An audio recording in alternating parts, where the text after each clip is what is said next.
I've wanted to build an impression kit, but I don't know how to start. Fear not, my little farblet. Today on the Gear Locker, we're gonna get you into the impression scene. Not only do I have 5 simple step-by-step procedures that you can follow, but I'm also gonna put it all into practice right here for you guys. I realize that this community can be pretty daunting at times. You have so many different subsects, massive amounts of people, you have good eggs, you have bad eggs, and you have all in between. You can meet so many incredible people, but it often has a huge barrier to entry. Just like I mentioned in a video a couple weeks ago, there's a lot that can be challenging to deal with. You don't want to be that person that puts together a sloppy looking kit, even though you've got all the right pieces. But you also don't want to be that person that goes until they kind of fizzle out and never actually finishes anything. And of course, I can speak all day long to you guys, but we're gonna put together 2 kits at the end of this video. One that's easy, that I've never seen before, and one that's pretty challenging that I have some good experience with, so you guys can get an idea of how to do it yourself. And for those that are new to this whole scene, let's break down what makes a difference between an impression kit and a loadout. You see, a loadout is gear that you buy and put together and wear. It can be inspired by a unit or your favorite movie characters. It's something that, even though it might not be perfect, it's representative of what you want to emulate. For a lot of guys, especially in the US, it's those Army Special Forces dudes. And even internationally, you see so many guys with the SEAL kit. However, you'll find a lot of people use the word inspired. And this is kind of what it sounds like. Their loadout was inspired by the motifs and gear that you see with these special operators that they want to put together a kit for. But the subtle difference, and something that will make an impression truly an impression, is the research behind it. The time and dedication to put together accurate pieces of gear with valid references from the time period and the unit that they're portraying, as well as wearing it all correctly, is a difference that makes an impression an impression. It's when you can drop yourself into that reference photo and fit in perfectly. And that's really what we're gonna get into today, because anybody can put together an airsoft loadout, but it takes work and dedication to put together something that is of the level and standard of many impressionists internationally. So without further ado, let's kick this thing off and build some killer kits. Now, these 5 tips are gonna be relatively simple, and they should follow sequentially from one another. But number 1 is something that everybody says. Of course, pick a time, a place, and a unit. You can say Battle of Mogadishu Army guy, but there were the Army Rangers, there was the Army's Delta Force, and there was the 10th Mountain. So you need to get even more specific and pick a unit. You will find impressionists and reenactors from all over the place in so many different time periods. I know people who do old medieval German up to very modern KSK. The US military has reenactors and impressionists from literally its inception as a country. And then you have international units from all over the place that are represented in this community. So it's very important to be able to pick certain things out. Whether you already have a piece of gear that you want to focus on, or something that has a familiar draw to you, you have to be specific in what you pick. And step number 2 is one of the hardest parts. This is collecting as many reference photos and first-hand and even second-hand documents as you possibly can. This part gets glazed over way too often. People will see one picture and base their entire personality and impression on that one. And in some cases, for experienced reenactors, this ends up working fine. It's called a one-to-one impression. But other times, this ends up backfiring. So what you need to do is go and collect photos from the unit, time, and place that you picked. Google is a fantastic resource, but for especially the latter half of the 1900s, there are many Facebook groups that have veterans that have posted photos of their experiences. Military shows are great places to meet these guys too, but even for those doing kits that are far off in the past, or too hard to get to actual veterans, there's tons of information online. Which gets me to my other point with this: be extremely careful with the information that you receive.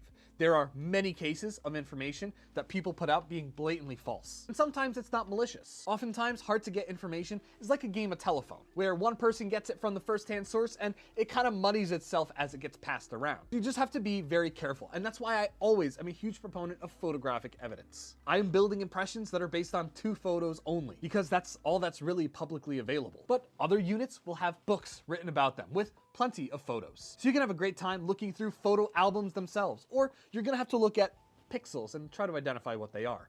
And that comes in with the challenge of it. It's also important to read. Yes, you can have the photos and all of the documents that you may have gotten together, but reading and learning through first-hand accounts, veteran accounts, or even some interviews online is a great way to get better context. The gear never dictates the mission always dictates the gear. So you want to have a better understanding of what you're putting together and why you're wearing it. And that's where these photos really come in handy. So you've got everything together, you've done your homework, you've gotten a list together of things, and now it's time to build. From the reference photos and all the documentation that you've looked into, you should have a pretty good idea of what kind of equipment they wore. The challenge with all of this is actually finding it, and that's what makes this impression building community so much fun. You're gonna need to identify where you can get gear best. If it's US gear, odds are eBay is gonna be one of your best sources. And yes, the eBay prices are astronomical sometimes, but you can get fantastic and killer deals on so many eBay sellers pages. There's not like a set one I can point you to and say, this guy's good.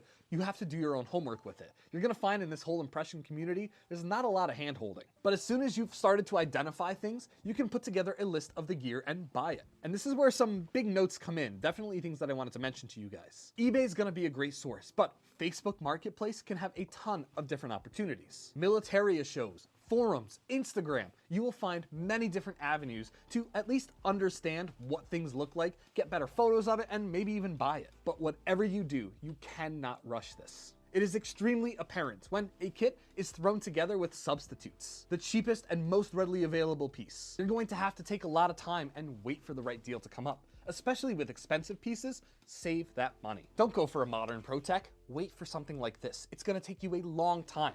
Your kit doesn't have to be built by tomorrow, the world's gonna end. Amazon's not gonna have this for you, so you're gonna need to find the right deal. And of course, once it does pop up, be ready to jump on it with a moment's notice. That I found is one of the most important things in building a kit. Shopping on eBay Kleinanzeigen for KSK gear at 3 a.m. is not an uncommon thing that I did. I don't hop on quite as early, but you know, it's important to have those access avenues and be ready to take care of opportunities. Reproductions and replicas are often fine. You can find fantastic looking ones and things that'll make unobtainium gear a lot more readily available. There's things that you also need to do, and that takes us to number 4. Be prepared to do work. One of my buddies has said, and I love this quote, that being an impressionist makes you a master of so many other hobbies. Sort of like a jack of all trades, master of none, but better than master of one thing. You will absolutely build a wide breadth of skills. Whether it's painting, using a Dremel, sewing, so many different hobbies will come from just wanting to put together the most accurate kit that you can. And you're not gonna have to do this for all of it, but there are some things that you'll need to get creative with. A lot of modern reproductions and substitutes that you'll find just aren't good. They might look the part and maybe be acceptable from 100 feet away, but as soon as you get into the details of things, you're gonna find that not a lot actually fits the bill. Take a Pro Tech helmet like this. This is great, it's an 80s Pro Tech, but you're gonna need to sand it and paint it. And then of course, modify it with a whole bunch of accessories. And that's sometimes the fun part. It's not always gonna be what you can buy on Check-in Gears or Facebook Marketplace. You're gonna need to work for it. And that's something that I see a lot of people skimp out on. So with this kit, be prepared to put in some more work than just, you know, having a kit list. And now number 5, before we get to our bonus and putting this all in action. Number 5 is personalizing it. Not everybody was cookie cutter, same exact thing. And this can kind of be a double-edged sword because nobody wants to put together the most plain Jane boring kit you can do. I mean, maybe some people do, but there is always a flair to it.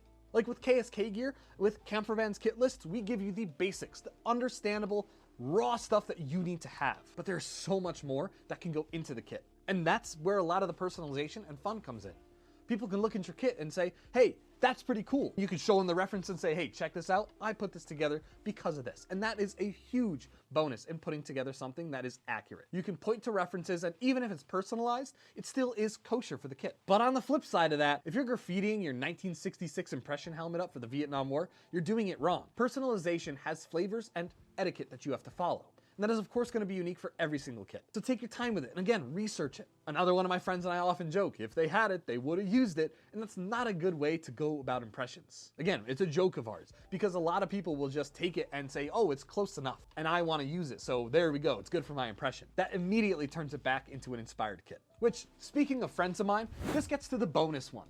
And that is find other people who do the impression. Odds are, you're not the first person to build this kit out. And you might be, there are chances of that, but there might even be whole groups of people dedicated to this hobby. In particular, the kit that you want to build. Not only will they possibly have resources and information and sources to get the gear, which we'll talk about later, but they might even have full kit lists for you to go head to toe what you need. And that's why I put some kit lists out in some of my videos. You'll get gatekeepers, of course, but that bonus is find those people who are interested in the same thing. Odds are, they'll be pretty helpful. And before we put this all in action, this segment is sponsored by 2 people in particular. Number one, all the Patreon guys. Those are the guys who contribute so much to the community. Not only do they get weekly videos that are unique for that group, but they also get access to a special chat on Discord. We do hangouts, we do live streams, and there's some other perks that come along with it. But the other sponsor is T.G.L. Equipment. Now, I'm a reenactor and impressionist of a ton of different eras, and as I mentioned, you sometimes have to get creative with sewing. I'm kind of joking about the whole sponsorship thing, but I do want to mention to you guys that I, as a reenactor, have started making some of my own gear. Whether this is for the 80s, 90s Delta stuff, or Vietnam, or just general day-to-day gear that I use. And the thing I want to show you this week is my web belt. This is a 7/8 style strap, which is mil-spec webbing, and period buckles. This parachute style buckle belt was seen all over with many different units. And I use these for some of my own kits, and now you can too. So go check it out on tglequipment.com, and let's get back. Alrighty, let's jump into the two kits that we're gonna build together. I'm gonna show you head to toe what we're starting with. Now, we're doing two of them, so one being easy and one being a little bit harder. And in the wise words of one of my Patreon guys, the easiest kit to build for an impression is one that you're interested in, one that you have passion for. And this one that I'm putting together for you guys is pretty new to me. I have a general idea and understand the historical context, but I'm gonna find some reference photos and we're gonna go shopping online together for things that you could use for it. The only thing I'm not gonna talk about are the airsoft guns, the replicas, or things like that. That can be a whole separate conversation and video on its own. But this is the Gear Locker, we're gonna talk about the gear. And also keep in mind, every single kit that you're gonna put together is gonna require so much work on the back end. Coming up with a cookie cutter checklist is fine to start, but there's a lot of work that's gonna happen to understand the gear that went into it and of course, personalize it. So, let's kick it off with a 1991 Operation Desert Storm kit with the 101st Airborne. Now, I've done airborne kits in the past with Vietnam and 173rd, but going into the 101st is new territory for me. So what I'm gonna do is I'm gonna find 101st Airborne Desert Storm. And immediately I'm gonna find some kits. I did pre-pick this kit because I know the 101st has some pretty iconic kits and photos. And the Gulf War is, hotly debated conversation. I love seeing the pictures of the guys with all their rucksacks on their back. Those things are massive. And we're not gonna build out all the rucksack filler, but we're gonna get a general uniform head to toe. So I'm pulling up a number of reference photos, and some of the sources that I'm finding are first-hand veteran accounts. You got some newspaper articles and some Facebook groups even. What I'm seeing is head to toe chocolate chip camouflage. We're gonna put together something basic with this. So let's start with finding the chocolate chip camo. My first instinct is to go to eBay. So you're gonna type in chocolate chip camo and we'll see if I can find them in a size medium. Maybe that's average. For the Americans, they're probably large. But okay, so pants, trousers, large, chocolate chip color. Let's see, these look legit.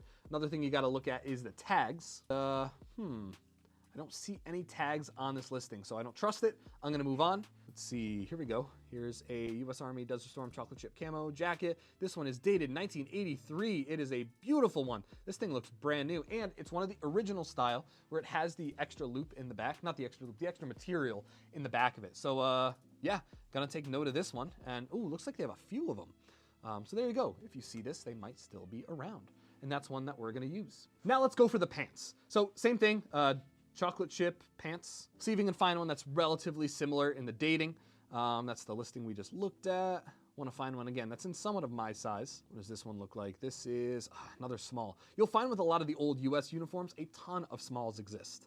Okay, this one's crazy expensive, but I do see the tags, and this one's a 1990 set. So wow, that is definitely older. Let me see if I can find one a little bit older. Or you know what, for Desert Storm, I have them in 1991. These are expensive. So I'm gonna add these and we'll take a look at it at the total once we're done with all of this. But yeah, that's not cheap, not cheap. $75 for this pair of large pants. Too much in my opinion. You can definitely get better deals, but I just wanna show you guys what we're looking at here. Okay, so the next thing, looking at the reference photos, what I'm gonna need is a set of Alice suspenders, the belt, and all the pouches. I can go for a Pazkit vest, and while eBay will work for that, you can often find those on Facebook Marketplace for relatively cheap. We'll probably take a look, but I'll just let you know what I find pricing-wise, because that's gonna vary. So let's go for Alice web set.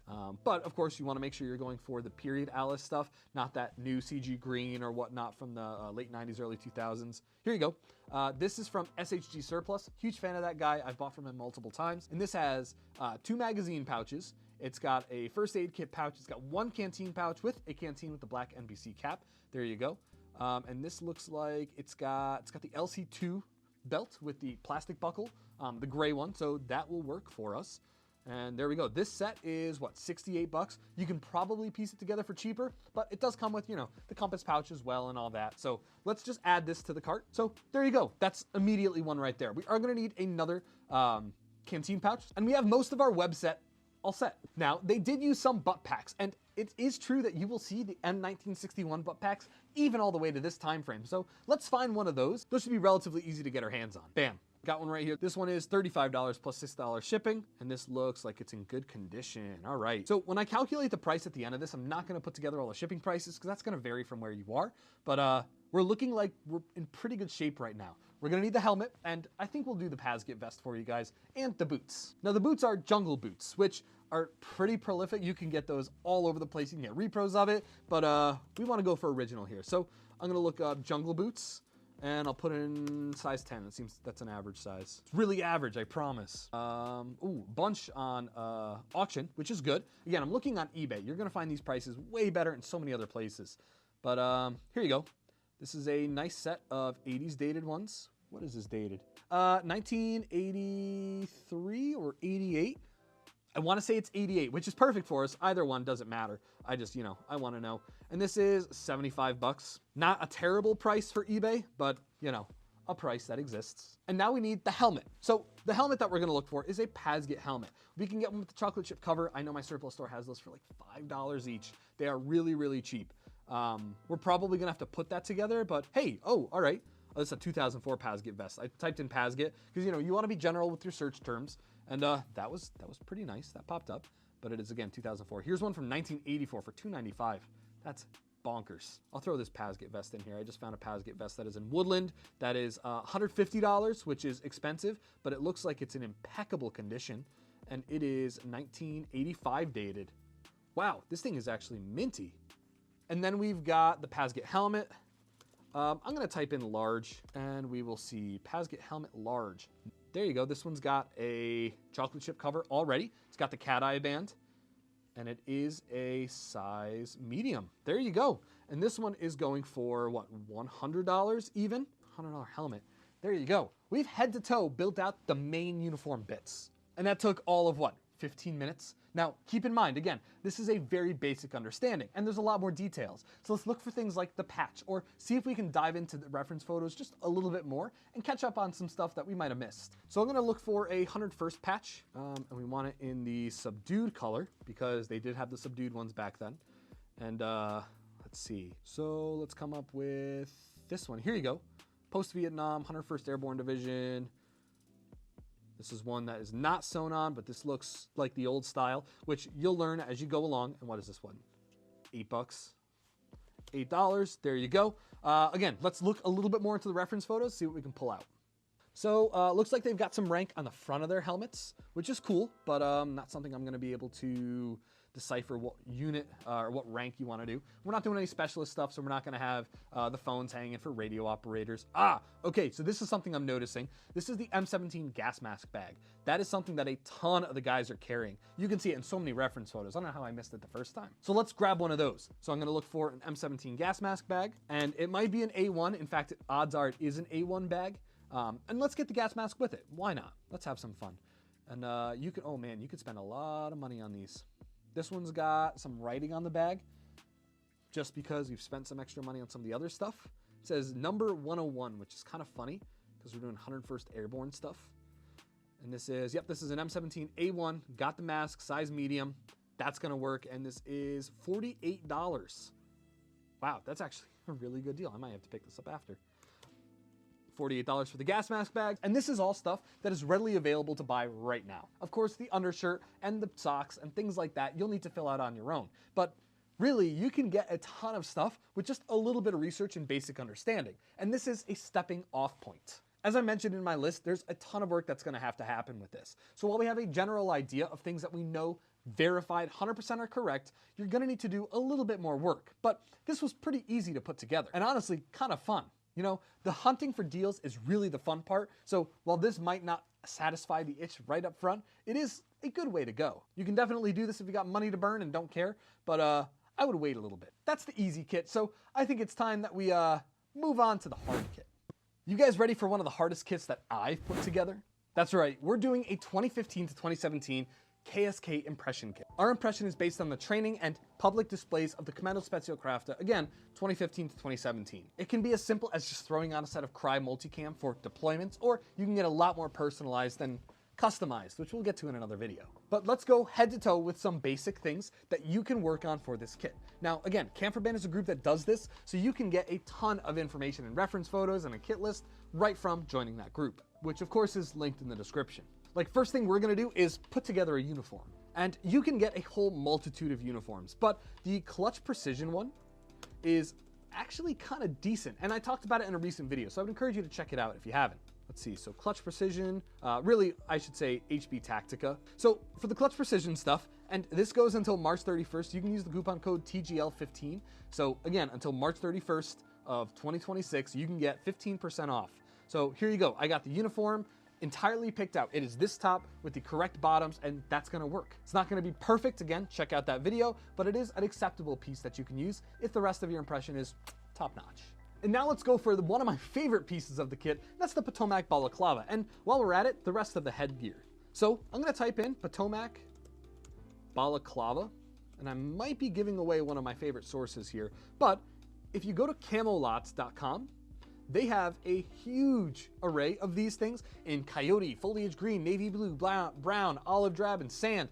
And I'm gonna pick up some brown, not brown, I'll do the coyote, because I actually see these in quite a few reference photos. And let's work on the helmet, which is arguably one of the hardest things to do. But you can get a lot of it, not a lot of it, I should say some of it, secondhand or retail. So the Evolution Gear base helmet, which is exactly what I have back there, that one right there is hands down my favorite replica to go for it. Let's see, so I'm gonna type in Evolution Gear Fast XP. Hey, my video pops up.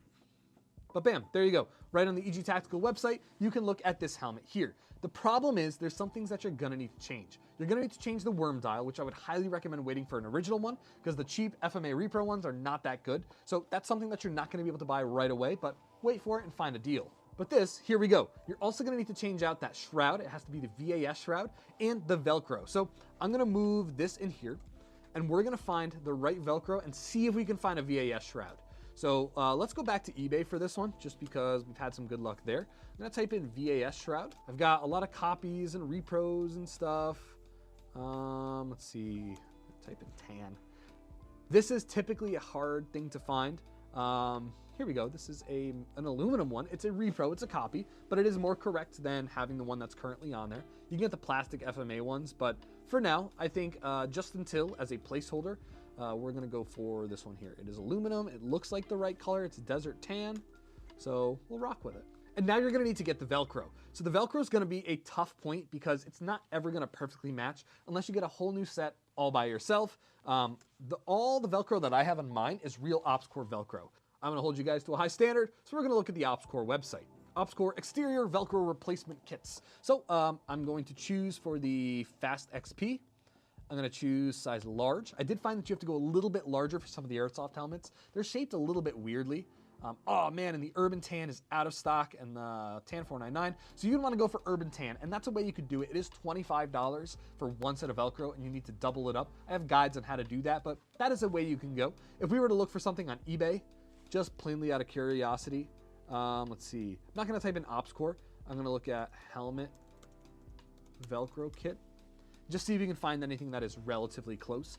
The biggest challenge is getting the back strap that is flat and flush, not one that has that curve to it. But this has that. Okay, so this is a cheap copy. Let's see, they have a coyote brown. Ooh, that's too dark. The tan almost looks orangish, but it's not that far off from there. I'm not like condoning buying this one, but I will say it is a substitute for now until we can get real OpsCore Velcro. And now we're gonna need to find Comtac. So we're gonna go Comtac XPI, and you can get copies of these. You can get repros of these in the green.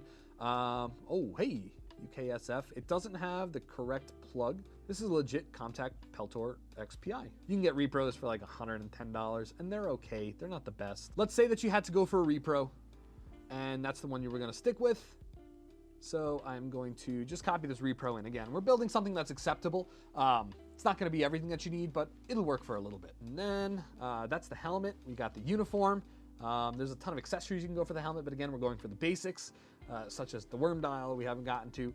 But yeah, let's build out the plate carrier. And this is where I'm gonna take a step away from eBay. Now, eBay Kleinanzeigen is a really cool source that you have to have a German phone number for, and I had one of my friends help me sign up for it. And this can work. You can find good deals on here, but I'm gonna take you guys to a Facebook group.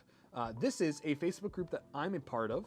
Let's see, it's Bundeswehr, German Bundeswehr Stuff Market. And you can find, here you go, from one of my buddies who is on here, you can get a beautiful set of the plate carrier for pretty cheap. One that is in decent condition will run you around 270 euros. One that's in rough condition but still fully functional, 190 euros. One that is in beautiful, perfect condition, 450. Like, you have options here. So if you want to ball out and get a brand spanking new Linderhof Gen 5, like, you can do it right here, tan mesh and all. And that's a great way to go. And the good news is, this guy, again, he is a personal friend of mine. He also has a ton of the pouches. Here we go. Look at this. I love seeing piles of Linderhof. You can get everything that you need to get here. All the multicals, the IFAK, the shoulder pads, the radio pouch. You can get dump pouches. Literally anything you would want to get for this kit, this guy's got it here. And he's not the only one, but he is someone that I've worked with and can vouch for personally. Honestly, with this, I'm just showing you guys this resource. I'm not even going to price it out. I'm going to let you guys pick what you want. If you wanted to build this kind of kit, of course. But again, 3 multicals is typically standard, along with a radio pouch, an additional magazine pouch, IFAK, a GP, and, you know, some other accessories here and there. But that's really all you need. And you can spend, I don't know, a few €100 on getting all those pouches in brand new condition, or some used condition ones too, if you want to make the price cheaper. I believe he also has the battle belts too. You don't need to have the battle belt for the kit, but it is a really nice addition. So I'm going to leave that up to you. But again, you can get more options there. What we do need is, moving down, trouser belts, knee pads, and some boots. So for the trouser belt, it's kind of hard to pick out exactly what you want to get. You can go for something as basic as a Blackhawk, but what you'll see a lot of guys using is the Riggers belt with a Cobra buckle in gray, and I haven't found a good source of reproductions, but what I did find is SOE Tactical Special Operations Gear. I don't necessarily love them as a company. They do good stuff, and you know, you can't really deny that they have done really good work in the whole tactical gear community, but he has belts that they produce once in a while. If you're lucky enough to get one on time and everything, they are fantastic, and they're pretty darn close. It's a 1.75 inch Riggers belt. You can get it in gray with whatever length that you want to get it, with a V-ring. And I mean, it's going to run you $75, which isn't cheap, but they have a ton of promotions that they run all the time. So you can obviously find and wait for a good deal. But yeah, you can get one, and it looks just like the Cobra Riggers belt. I got it right here. I knew I had it for this video. Looks just like this, honestly. You might have a black buckle, which is not good to say, but you might be able to request a silver buckle, because I know I've gotten one before I had a couple of these in hand in the past. And now let's go for the knee pads. So the knee pads are another tough one. Let's go to eBay. And let's find the Arc'teryx knee pads. They use the Linderhof ones, which are just copies of the Arc'teryx, and bam, 75 bucks right here. That's actually not a terrible price for ones that are new in bag.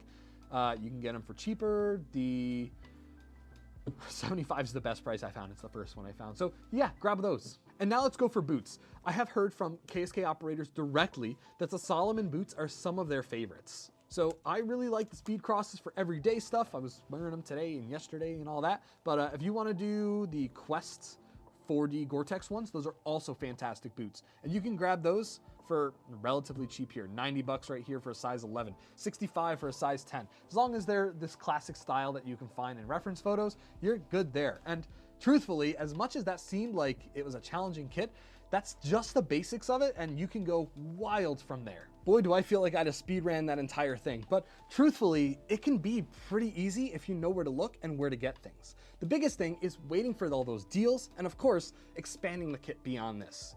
What I gave you guys today was absolute bare bones basics of both of them. Like, I know if a KVB member walked up with that kit, it would be not acceptable for our standards. There's so many other details, like the watch that you gotta have, all the helmet accessories, the magazines, things like that. The PTT we didn't even get to, because that's a whole nother topic. And honestly, part of another video that I'm talking about in the future, which is why I didn't mention it here. But there's so many opportunities and different things that you can do with a basic kit list like that. And I hope you guys enjoyed kind of me digging into what I would buy if I were to start with these kits fresh impress on my own. This video is a little bit longer, but I did want to show you guys that the tips and steps that I gave you in the beginning are some things that you can apply pretty easily. It just takes a lot of work and time and effort on the back end to have a kit that's gonna look good. I didn't want to bore you guys too much, so I apologize if you wanted to see more detail. Let me know if you want to see a start to finish of me actually buying things and putting it in hand. It's gonna be expensive. I'm gonna need a lot more Patreon subscribers to help afford that. But yeah, I appreciate you guys sticking along with this part of the video. Before you guys go, TGL Equipment, there are 3 things on the website that are discounted right now. All things that you can use for impressions. You can only see that discount when you add it to cart. So if you're interested in it, go check out tglequipment.com. Thank you guys so much for checking out the video. Hopefully you enjoyed it. Let me know what you think in the comments, and we'll see you guys and your impressions in the next one.